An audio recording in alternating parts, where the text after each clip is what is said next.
Bitki 2 haftanın süresinde Gagauziyada Covid'le ulaşan insanların sayısı isildi. Ama bakmayarak ona hastaların sayısı Angları pek prost halda больницада zedelindi. На данный момент у нас 14 положительных пациентов, из них 5 за последние 10 дней. Şimdiki zaman bizde 14 hasta kimde belli Covid-19 onların arasından 5 bitki 10 günün içinde ulaştılar. Bu gösteriren yavaş yavaş kurtuluruz virüsten. Ama ta yerken sevinme nice anladık bu virüs var nice ansızdan belli etsin kendine. Dil belli gelecek zaman ne hazırlar virüs bize. Но неизвестно, что готовит нам этот вирус. Как уже показал весь мир, вирус имеет способность мутировать. Medik uzmanları sayarlar hani vakitsiz Moldova devletin parlamento seçimleri epidemiya durumunu devlette zorlayacak. Lazım olacak ta para Covid-19 hastaları ilaçlama diyeni. Наша страна четвертая в списке среди тех, кто плохо вакцинируется.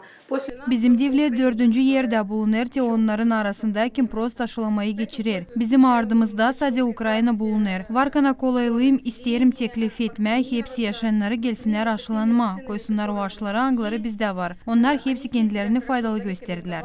Gagauziya'nın başkanı Irina Vlach şükür etti medik uzmanlarına hani koruyarlar insanın sağlığını. Hesaplan kendi işini götürürler hem ilk pandemiyala güreşirler. Irina Vlach çizgiledi hani mediklerin kahve ruhu yakıştırdı faydalı işi kurma hem insanın yaşamasını kurtarma.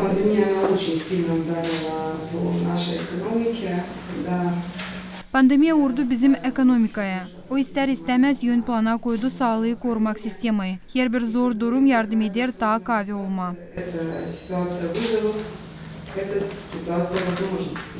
Avtonomiyada Sağlığı Korumak Bakanlığı'nın haberine göre Hederlez ayın 20'sinden koronavirüsten 60% medik uzmanları hem 3000 yaşayan aşılandı. Medikler nişanladılar hani hemen lazım çeketmek her birini aşılama vererek kolaylık her biri kendisine aşı ayırsın. Marina Tapal, Maya Sadoviç, Andrei Lishinsky, Sergey Georgiev, Alexey Gerchuk, GRT Haberler.